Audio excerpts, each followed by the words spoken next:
So everyone, today we've got a really interesting case study of a patient with ankle pain. In this video, we're going to take you through the subjective history, the objective assessment, and then of course, all the clinical reasoning as to why we did what we did with this particular patient. So if you're ready, let's dive in. Let's take you through this case study of our patient with ankle pain. So this patient is 25 years old, they are a keen runner, and they've been presenting with a 5-month history of this right-sided medial ankle pain. And in particular, they're pointing to around their medial malleolus of the foot and ankle when they describe their pain. Now, there was no injury or trauma that suddenly brought on these symptoms. Instead, it's been a little bit of a gradual onset. This patient started training for a marathon around 7 to 8 months ago, and they found that a couple of months into their training, so around 5 months ago, they started noticing this pain on the medial side of their ankle. They find that the aggravating factors these days are running and doing long walks, and the easing factors, things that make it better, are rest and using non-steroidal anti-inflammatories like ibuprofen. This patient has no significant past medical history and isn't using any medications apart from the occasional ibuprofen for their ankle pain.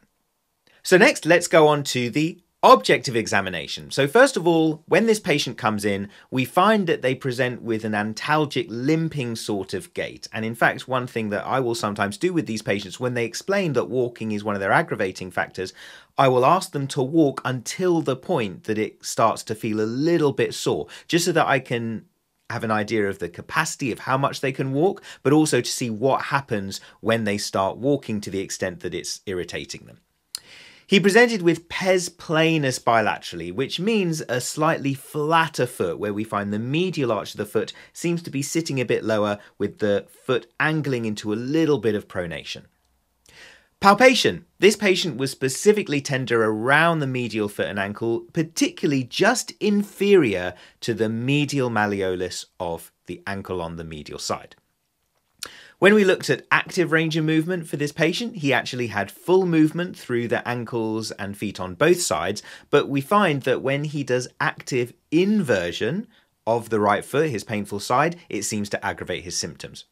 And then as you can see in the diagram there, when we do resisted testing of the foot and ankle, we find that he has 5 out of 5 strength. But in this particular picture, when we're assessing inversion of the foot, it reproduces his pain on resisted inversion. And we also find that resisted plantar flexion also aggravates his symptoms to an extent. We then did another capacity test, which is single leg calf raises to fatigue, which is basically where we ask the patient to stand on one leg and do repeated calf raises, and we count the number that they can do until the point that they feel they can't do any more, which could be due to pain, or it could be that they just feel too tired, I can't do any more, it's too difficult for my ankle to do this.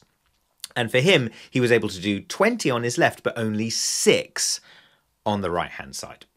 So that's your subjective history and your objective examination. Here's your opportunity to write down what you think is going on, have a think about what you've heard and seen, and give us your diagnosis. So guys, hopefully you've had the opportunity to think of your diagnosis. What did you think was going on? Well, I can tell you that this patient was experiencing a tibialis posterior tendinopathy. Now we can see in the picture here the tibialis posterior tendon, which runs down the posterior aspect of the tibia, as the name would suggest, and then it loops underneath the medial malleolus of the tibia before running down through the medial arch and onto the sole of the foot. And so that makes sense when we think about the area in which he was experiencing his pain and where it was painful for us to palpate, because that's exactly where the tibialis posterior tendon runs. So one thing that we do know about tib post is that it's the most common cause of pain in the medial foot and ankle. And if we particularly think about runners, this is really important. The key role of tibialis posterior is inversion, plantar flexion, but also maintaining the medial arch of the foot. And so when you have an individual who's doing lots and lots of running, it really relies on tib post in order to maintain that structural position of the medial arch. So super important. And therefore, as with our patient, when we see that they have this increase in pain that seems to coincide with their running, because it started about 2 months after he began his training for the marathon, we can see that there's the link there between the two. So what about when we go back to our assessment and think about some of the key things that we saw there? Well, number one, the pain with resisted plantar flexion and inversion, because those are the chief responsibilities in terms of muscle activation and movement activation of tibialis posterior. And as we said, it was tender on palpation of that tendon very clearly. Now, the other thing to consider is the fact that this patient had the fatigue within the single leg heel raise. And I suppose what that shows us is that his muscular complex is struggling to efficiently provide that heel raise movement with endurance. And so that also gives us a little bit of a clue that there might be a muscular component, because he's unable to sustain that action, not necessarily because of pain, but because of fatigue. And that might be something that's really crucial.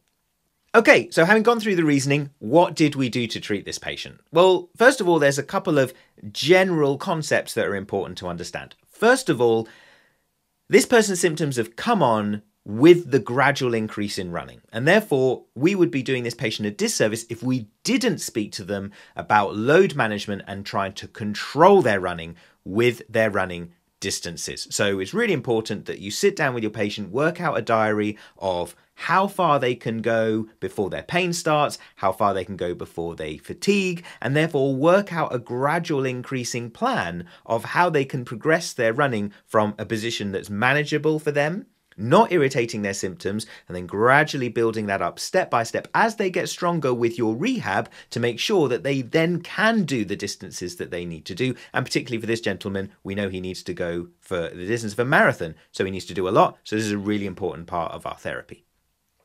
Also, we can use some insoles in the short term to try and offload the posterior tibialis tendon. And the idea here is that these arch supports can do the role of maintaining the medial arch of the foot without the tibialis posterior having to work as hard. So it just gives that tendon a little bit of a break whilst doing that high intensity running to mean that it can be offloaded. And then we also need to think about strengthening, because ultimately we need this patient to be able to run the distances he needs to run, and therefore we need to increase the capacity, strength and endurance of tibialis posterior. So as we said, tibialis posterior does plantar flexion and inversion, and therefore we need to think about these movements when we're doing our rehab. So here on the left hand side, you've got a patient who's doing resisted combined inversion and plantar flexion with a TheraBand, so that we can use those combined movements for that muscle. And then on the right hand side, you've got someone who's performing a heel raise, but particularly we're performing that heel raise on an angled slope. And as you can see, it means that the medial ankle is being pushed to the side, meaning that tibialis posterior then has to control the position of the ankle when we're doing the heel raise. It's a really useful and really difficult exercise actually for tibialis posterior. If you haven't seen this one, I'd encourage you to try it yourself, as it really can make the difference in strengthening. So everyone, thank you so much for watching. I really hope you enjoyed this one. If you have, please support us by smashing that like button. And remember, we've got loads more resources on our Instagram channel at Clinical Physio. We also have a brilliant resource on our membership platform, which is the Case Study Club. This is where we speak to different clinicians who go into different patient cases in lots of detail, where we discuss all the clinical reasoning behind their symptoms, management strategies, really, really useful for musculoskeletal, neurology, and respiratory practice. Thank you so much for watching. I'm Khalid. See you soon here on Clinical Physio.